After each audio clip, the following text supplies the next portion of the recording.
ដាក់ប្រវត្តិរបស់ព្រះគ្រូធម្មចរិយាវង្សឥដ្ឋចៅអធិការវត្តដំណាក់ជាព្រះឧបជាព្រះគ្រូធម្មចរិយាឥដ្ឋនាមដើមឈ្មោះឥដ្ឋជាបុត្រចិនលៀបមានមាតាឈ្មោះស្វាងស្រុកកំណើតភូមិពោធិ៍ធំខេត្តសៀមរាប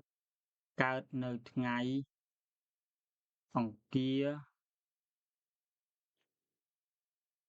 ខែអាសាឍឆ្នាំចឆស័កពុទ្ធសករាជ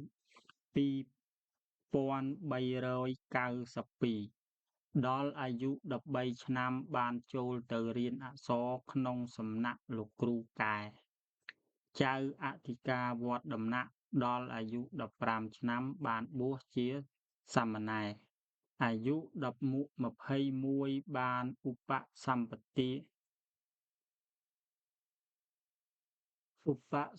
ត្តិជាភិក្ខុក្នុងថ្ងៃ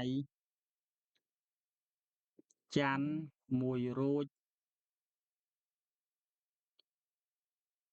ខែអាសាឍឆ្នាំមមែត្រីស័កពុទ្ធសករាជ2414ក្នុងពុទ្ធសីមាវត្តដំណាក់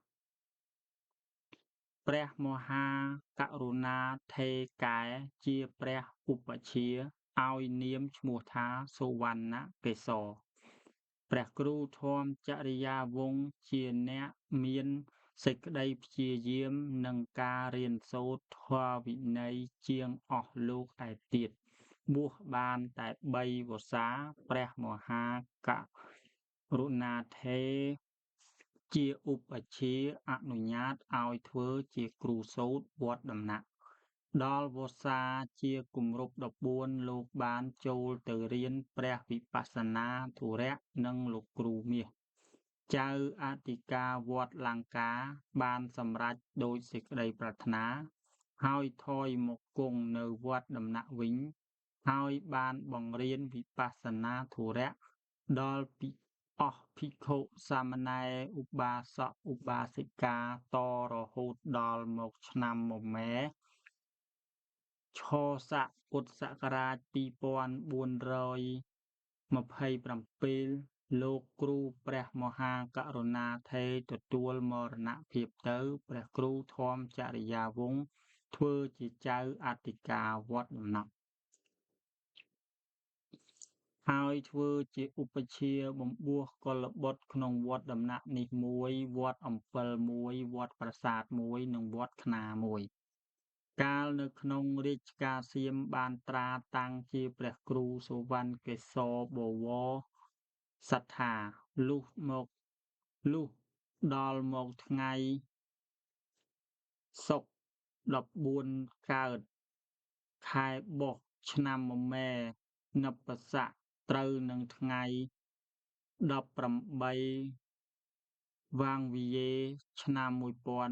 1908មានឡាយព្រះហស្ថលេខាព្រះករុណាជាម្ចាស់ជីវិតព្រះចៅក្រុងកម្ពុជាតាំងឲ្យឡើងងារព្រះគ្រូធម្មចរិយាវង្សមាននិច្ចភ័តនិងត្រៃឆ្នាំតាមកិត្តិយសព្រះគ្រូធម្មចរិយាវង្សយកព្រះហឫទ័យទុកដាក់ក្នុងការទំនុកបម្រុងព្រះពុទ្ធសាសនាជាទីបំផុត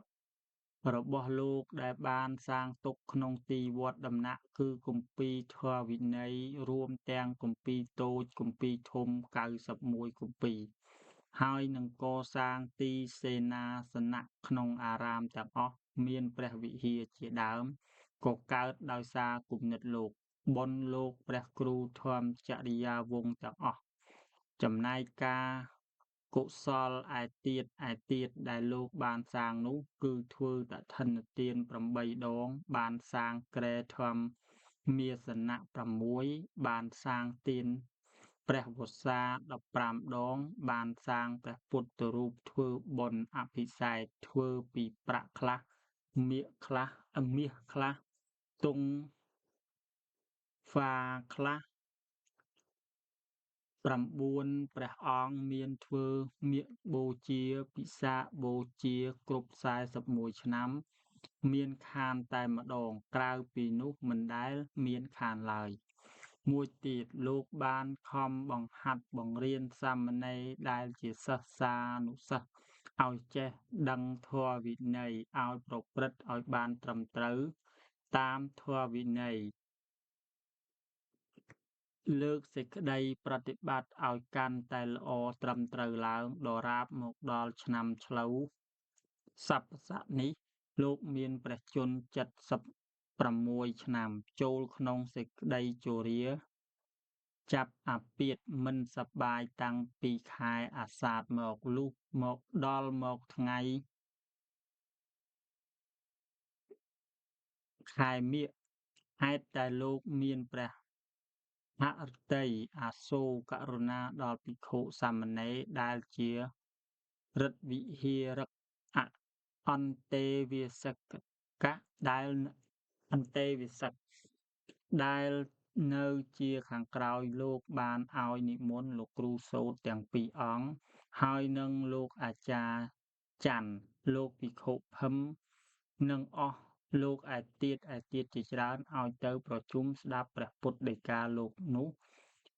បោះត្រាទុកជាសម្គាល់ដើម្បីជាលក្ខដ្ឋានតទៅឲ្យអស់សិស្សានុសិស្សទាំងអស់ប្រព្រឹត្តតាម ដើម្បីនឹងបានចម្រើនមគ្គផលកុសលដល់លោកជាគ្រូជាអាចារ្យនៃយើង ព្រះពុទ្ធដីកានោះមានសេចក្តីដូចតទៅ ព្រះពុទ្ធដីកាព្រះគ្រូធម្មចរិយាវង្សជាព្រះឧបជាវត្តដំណាក់ឲ្យដំបូនមានដល់លោកភិក្ខុសាមណេរដែលជាឫទ្ធិវិហារិកអន្តេវាសិកទាំងអស់ដែលនៅក្នុងវត្តនេះក្តីក្រៅវត្តនេះក្តីឲ្យទទួលប្រណិប័តតាមពាក្យបណ្ដាំដែលមានខាងក្រោមនេះ 1. ត្រូវបំបួលគ្នាខំសូត្ររៀនធម៌វិន័យឲ្យបានចេះដឹងតាមចំណែកខ្លួន គឺភិក្ខុត្រូវឲ្យចេះដឹងធម៌វិន័យសម្រាប់ភិក្ខុ សាមណេរត្រូវឲ្យចេះដឹងធម៌វិន័យសម្រាប់សាមណេរ 2. បើរៀនសូត្រចេះដឹងហើយត្រូវប្រព្រឹត្តឲ្យបានត្រឹមត្រូវតាមធម៌វិន័យនោះ កុំឲ្យទៅកាន់ទិដ្ឋិមានអ្នកប្រព្រឹត្តខុសពីព្រះពុទ្ធបញ្ញត្តិពុទ្ធានុញ្ញាតឡើយ 3. ត្រូវនាំគ្នាឧស្សាហ៍គោរពប្រណិប័តធ្វើវត្តព្រឹកវត្តល្ងាចក្នុងព្រះវិហារឲ្យបានរាល់ថ្ងៃកុំឲ្យខាន វាមួយតែមានធុរៈឈឺថ្កាត់ឬមានរវល់ជាធំទើបខានបាន 4. ភិក្ខុក្តីសាមណេរក្តីត្រូវស្រឡាញ់រាប់អានគ្នាទុកដូចបងប្អូនបង្កើតហើយគោរពដល់គ្នានឹងគ្នាតាមចាស់ខ្ចី 5. ត្រូវដាស់តឿនគ្នាឲ្យខំជួយបោសច្រាសសម្អាតទីវត្តទីព្រះវិហារនិងជួយថែរក្សាជួសជុលកុំឲ្យខាតខូចឡើយ 6. លោកដែលធ្វើជាចៅអធិការក្តីគ្រូសូត្រក្តីត្រូវជួយដាស់តឿនត្រួតត្រាឲ្យបានសម្រេចតាមពាក្យបណ្ដាំនេះឲ្យសព្វគ្រប់កុំឲ្យសល់ខានឡើយ បោះត្រាព្រះគ្រូឧបជាវត្តដំណាក់ព្រះគ្រូធម្មចរិយាវង្សស៊ីញេឈ្មោះលោកដែលទទួលព្រះពុទ្ធដីកា 1. លោកគ្រូសូត្រកុយ 2. លោកគ្រូសូត្រឈិត 3. លោកអាចារ្យច័ន្ទ 4. លោកគ្រូសូត្រទឹម